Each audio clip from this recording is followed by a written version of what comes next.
So hello everyone. तो हमारी series का फर्स्ट टॉपिक है आयोनाइजेशन एनर्जी। तो देखो यार, कोई भी एटम है उसमें क्या होता है, जो इलेक्ट्रॉन होता है उस पर एक अट्रैक्टिव फोर्स लग रहा होता है न्यूक्लियस का। तो अगर आपको कोई भी इलेक्ट्रॉन रिमूव करना है एटम में से, तो आपको उसको एक एनर्जी देनी पड़ेगी। क्यों देनी पड़ेगी? क्योंकि उस इलेक्ट्रॉन पर एक अट्रैक्टिव फोर्स लग रहा है जो उसको बांधे रखना चाह रहा है, और आप उसको निकालना चाह रहे हो। तो आप अपोजिट वर्क कर रहे हो ना, तो आपको एनर्जी देनी पड़ेगी उस इलेक्ट्रॉन को। तो वो एनर्जी जो देनी पड़ेगी ना, उसी हम क्या बोलते हैं, आयोनाइजेशन एनर्जी। ठीक है, डेफिनेशन क्या है? Minimum amount of energy required to remove outermost shell electron from an isolated neutral gaseous atom। ये कंडीशन फुलफिल होनी चाहिए कि आइसोलेटेड न्यूट्रल गैशियस एटम के आउटरमोस्ट शेल के इलेक्ट्रॉन को रिमूव करने के लिए जो एनर्जी हमें देनी पड़ेगी उसे हम क्या बोलते हैं, आयोनाइजेशन एनर्जी, या फिर आयोनाइजेशन पोटेंशियल। ठीक है, या फिर आयोनाइजेशन एंथैल्पी। ठीक है, तो आई क्या होती है? एंडोथर्मिक होती है। ऑब्वियसली अब देनी पड़ रही है ना, तो एंडोथर्मिक हो गई। यूनिट क्या क्या हो सकती है इसकी? किलो कैलोरी पर एटम, इलेक्ट्रॉन वोल्ट पर एटम, ठीक है, किलो जूल पर एटम, ये सब इसकी यूनिट्स हैं। ठीक है, अब आते हैं सक्सेसिव आईपी। ये क्या होता है भाई?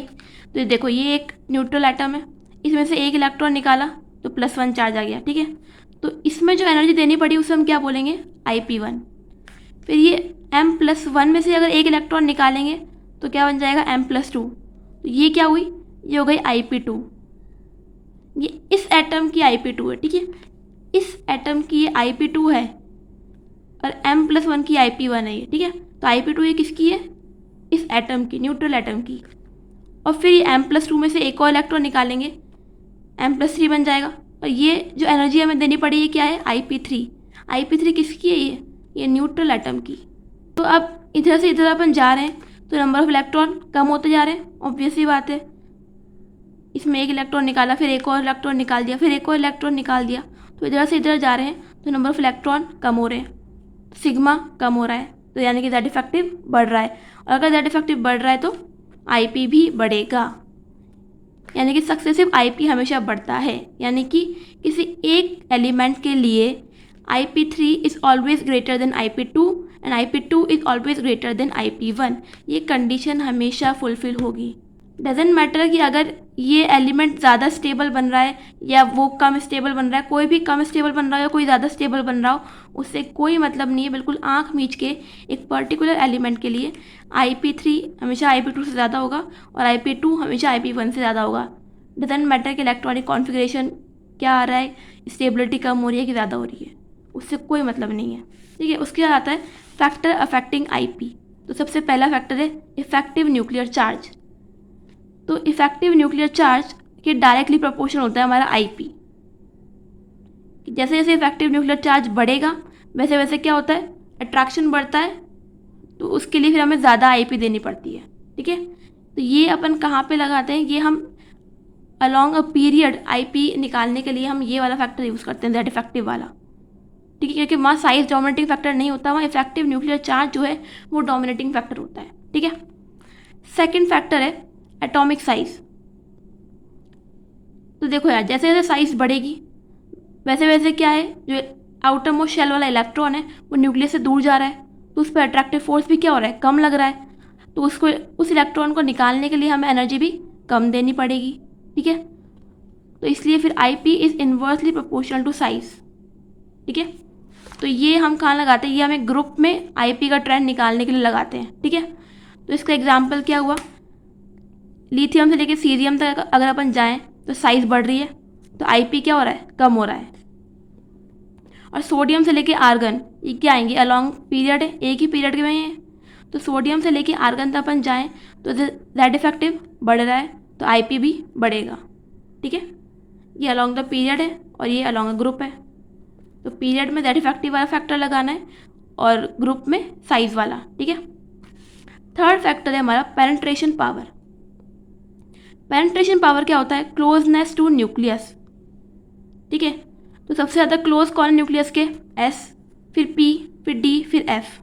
तो देखो, जो सब शेल न्यूक्लियस के सबसे ज़्यादा क्लोज होगी उस सब शेल में से इलेक्ट्रॉन निकालना सबसे ज़्यादा टफ होगा, ऑब्वियस ही बात है। तो यानी कि एस सब शेल में से इलेक्ट्रॉन निकालना सबसे ज़्यादा टफ है, यानी कि सबसे ज़्यादा आईपी कौन से सब शेल में से इलेक्ट्रॉन निकालने में लगेगी, एस में से, फिर पी में से, फिर डी में से, फिर एफ में से। और ये कंडीशन कब फॉलो करनी है, जब एन सेम हो, 4p 4s 4d 4f, उस केस में कंपेयर करनी है, एन सेम होना चाहिए पहले, ठीक है। तो इसके लिए एग्जाम्पल है, लाइक ये बेरिलियम है, इसका क्या है कॉन्फ़िगरेशन, हीलियम 2s2, और बोरोन का क्या है, हीलियम 2s2 2p1, ठीक है। तो अब देखो यहाँ पे इलेक्ट्रॉन कहाँ से निकालना है, 2s2 में से, यहाँ पे कहाँ से निकालना है, 2p1 में से। तो ज़्यादा आईपी किसको देनी पड़ेगी, बेरिलियम को, ये वाला फैक्टर लग जाएगा, है कि नहीं। वैसे तो बेरिलियम से बोरोन जाने में दैट इफेक्टिव बढ़ रहा था, तो आईपी इसकी ज़्यादा होनी चाहिए थी, लेकिन ड्यू टू पेनिट्रेशन पावर इसकी आईपी ज़्यादा हो गई। तो ये भी हमें ध्यान रखना है कि NS2 की आईपी NP1 से ज़्यादा होगी, ठीक है। लेकिन ये फैक्टर भी कब अप्लाई होगा, जब डेल्टा Z 1 होगा, यानी कि दो पास पास वाले जो एलिमेंट्स होंगे सिर्फ उस पर लगाना है। ऐसा नहीं एक एलिमेंट जाने कौन सा एटॉमिक नंबर का, एक जाने कौन सा एटॉमिक नंबर का, फिर आप ये फैक्टर लगा रहे हो, नहीं। जब दो पास पास वाले एलिमेंट्स हो सिर्फ तब लगाना है फैक्टर, ठीक है ना। फोर्थ फैक्टर है हमारा इलेक्ट्रॉनिक कॉन्फ़िगरेशन। कैसे भाई, तो देखो स्टेबिलिटी सबसे ज़्यादा किसकी होती है, फुल्ली फिल्ड की, फिर हाफ फिल्ड की, और फिर पार्शली फिल्ड की, ठीक है। फुल्ली फिल्ड ऑर्बिटल कौन कौन से हैं, P6 D10 F14, और हाफ फिल्ड कौन कौन से हैं, P3 D5 और F7, ठीक है। तो जैसे नाइट्रोजन है, इसका इलेक्ट्रॉनिक कॉन्फ़िगरेशन क्या है, हीलियम 2s2 2p3, ऑक्सीजन का क्या है, हीलियम 2s2 2p4, ठीक है। तो यहाँ पे इलेक्ट्रॉन किस में से निकालना है, 2p3 में से, यहाँ पे किस में से निकालना है, 2p4 में से। तो अब ये देखो, ये नाइट्रोजन की स्टेबिलिटी ऑलरेडी ज़्यादा है, ये हाफ फील्ड है ना, तो इस वजह से इसकी स्टेबिलिटी ऑलरेडी ज़्यादा है, तो यहाँ पे 2p4 से ज़्यादा स्टेबिलिटी है इसकी, तो यानी कि इसको ज़्यादा आईपी देना पड़ेगा। जबकि नाइट्रोजन से ऑक्सीजन की तरफ आप जा रहे हो तो दैट इफेक्टिव बढ़ रहा है, तो आईपी ऑक्सीजन का ज़्यादा होना चाहिए था, लेकिन क्योंकि यहाँ पे 2p3 की स्टेबिलिटी ज़्यादा है तो इसलिए इसको ज़्यादा आईपी देना पड़ेगा। तो इसलिए आईपी जो है नाइट्रोजन का ज़्यादा हो जाता है ऑक्सीजन के कंपैरिजन में। तो ये भी ध्यान रखो कि आईपी NP3 का ज़्यादा होता है NP4 से। क्यों? क्योंकि इसकी स्टेबिलिटी ज़्यादा है ना, तो इसकी स्टेबिलिटी आप ब्रेक कर रहे हो तो आपको कंपैरेटिवली ज़्यादा आईपी देना पड़ेगा, ठीक है। बट अगेन ये रूल भी कब लागू होगा, जब डेल्टा Z क्या हो, 1 हो, यानी कि दो पास पास के होने चाहिए। अब नाइट्रोजन और ऑक्सीजन एकदम पास पास थे तो इसलिए इसमें लगा दिया, ऐसे कहीं भी नहीं लगा देना है। अब हम देख रहे हैं पीरियोडिक वेरिएशन ऑफ आईपी, ठीक है। तो एक पीरियड में कैसे चेक करते हैं आईपी का ट्रेंड, तो एक along a period IP is directly proportional to that effective, ठीक है। तो ये देखो, ये lithium, beryllium, boron, carbon, nitrogen, oxygen, fluorine, ठीक है, अलॉन्ग द पीरियड है। दैट इफेक्टिव बढ़ रहा है, हाँ जी बिल्कुल बढ़ रहा है, तो आईपी भी बढ़ना चाहिए, ठीक है। तो भाई लगा दिया, सब में लगा दिया। लेकिन अलॉन्ग द पीरियड दो रूल और फॉलो होंगे। ये देखो बेरिलियम और बोरोन, बेरिलियम 2s2 है और बोरोन 2p1 है, तो आईपी किसकी ज़्यादा हो जाएगी, बेरिलियम की। ऐसे नाइट्रोजन और oxygen, nitrogen 2p3 oxygen 2p4, तो यहाँ पे नाइट्रोजन की ज़्यादा हो जाएगी। बस ये दो चेंजेस आएंगे, तो यहाँ पर भी हम बोरोन को पीछे कर देंगे, यहाँ हम ऑक्सीजन को पीछे कर देंगे। तो एक्चुअल ऑर्डर क्या बन जाएगा हमारा, ये हमारा एक्चुअल ऑर्डर बन जाएगा आईपी का अलॉन्ग द पीरियड, लिथियम, फिर बोरोन, फिर बेरिलियम, फिर कार्बन, फिर ऑक्सीजन, फिर नाइट्रोजन एंड फिर फ्लोरीन, ठीक है। अब ग्रुप में चेक करते हैं, तो एक ग्रुप में क्या है, कैसे चेक करते हैं आईपी, साइज़ को देख के। तो IP is inversely proportional to size, तो लिथियम से हम सीरियम तक जा रहे हैं, साइज़ बढ़ रहा है तो आईपी कम, ख़त्म बात। अब कुछ एक्सेप्शंस हैं, ठीक है। ये बोरोन फैमिली है, तो अब नीचे जा रहे हैं, साइज़ बढ़ रहा है तो आईपी कम होना चाहिए।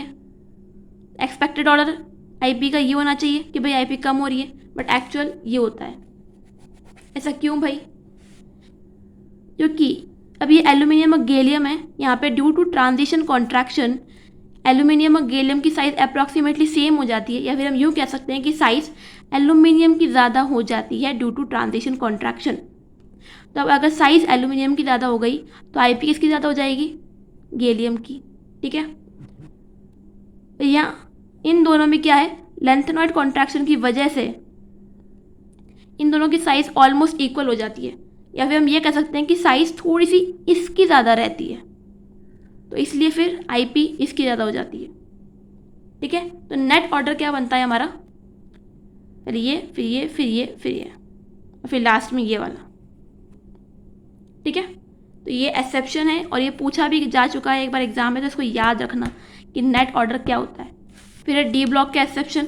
तो डी ब्लॉक में क्या है, ग्रुप 4 to 12 में साइज़ का ऑर्डर क्या होता है, 3D से ज़्यादा 4D की होती है, और 4D और 5D की या अप्रॉक्सीमेटली इक्वल होती है, या फिर यूँ कह सकते हैं कि 4D की थोड़ी सी ज़्यादा होती है 5D से। तो IP किसकी ज़्यादा हो जाएगी, फिर इन दोनों में साइज़ किसकी ज़्यादा है, इसकी, तो IP किसकी ज़्यादा हो जाएगी, इसकी। इन दोनों में साइज़ किसकी ज़्यादा है, 4D की, तो IP किसकी ज़्यादा हो जाएगी, 5D की। तो नेट ऑर्डर क्या बन जाएगा, IP का ये। लेकिन ग्रुप 3 में ऐसा नहीं होगा, क्यों, ये ग्रुप 4 to 12 में तो लेंथेनॉइड कॉन्ट्रैक्शन की वजह से ये साइज़ में ऐसे डिफरेंस आ रहा है। तो ग्रुप 3 में कोई भी लेंथेनॉइड कॉन्ट्रैक्शन नहीं लगता है, तो वहाँ पे कंटिन्यूसली साइज़ बढ़ रही है, तो IP कंटिन्यूसली कम हो जाएगा, दैट्स इट। फिर आता है लेंथेनॉइड्स पे। तो लेंथेनॉइड्स में क्या होता है कि कंटिन्यूसली जेड इफेक्टिव बढ़ता है अलॉन्ग अ पीरियड, तो कंटिन्यूसली IP भी बढ़ जाएगी। तो यहाँ से यहाँ तक IP बढ़ रहा है, क्यों, क्योंकि जेड इफेक्टिव बढ़ रहा है, दैट्स इट। अब है आइसो इलेक्ट्रॉनिक स्पीशीज़ के लिए। तो आइसो इलेक्ट्रॉनिक स्पीशीज़ के लिए IP कैसे निकालते हैं, IP is directly proportional to Z effective and Z effective is directly proportional to positive charge, inversely proportional to negative charge. देखो इसमें, देखो यहाँ से यहाँ जाने पे नंबर ऑफ इलेक्ट्रॉन तो सेम है, लेकिन नंबर ऑफ प्रोटॉन बढ़ रहे हैं, यानी कि हर एक इलेक्ट्रॉन पे अमाउंट ऑफ अट्रैक्शन बढ़ रहा है, तो यानी कि इलेक्ट्रॉन रिमूवल और ज़्यादा टफ हो जाएगा यहाँ से यहाँ जाने पे, तो IP क्या होगा, IP बढ़ जाएगा, सिंपल। नेक्स्ट है metallic and non metallic character. तो देखो अगर IP बढ़ रहा है तो यानी कि इलेक्ट्रॉन रिमूवल क्या हो रहा है, टफ हो रहा है, भाई ज़्यादा एनर्जी देनी पड़ रही है ना इलेक्ट्रॉन निकालने के लिए, तो यानी कि इलेक्ट्रॉन रिमूवल टफ हो रहा है। और इलेक्ट्रॉन रिमूव करना टफ किस में होता है, नॉन मेटल्स में, तो यानी कि नॉन मेटालिक कैरेक्टर भी बढ़ रहे हैं। ठीक है, और अगर IP कम हो रहा है तो इलेक्ट्रॉन रिमूवल क्या हो रहा है, ईजी है, भाई आसानी से इलेक्ट्रॉन निकल रहे हैं ना, तो मेटालिक कैरेक्टर बढ़ेगा। कैसे भाई, क्योंकि इलेक्ट्रॉन निकालना मेटल में से ईजी होता है ना, तो अगर IP कम हो रहा है तो यानी कि इलेक्ट्रॉन रिमूवल ईजी है, तो यानी कि मेटालिक कैरेक्टर बढ़ रहे हैं। और मेटल के ऑक्साइड्स कैसे होते हैं, बेसिक होते हैं, तो यानी कि अगर मेटालिक नेचर बढ़ रहा है तो ऑक्साइड की बेसिक नेचर भी क्या होगा, बढ़ेगा। So this is all about today's video. Bye bye, take care, जय हिंद।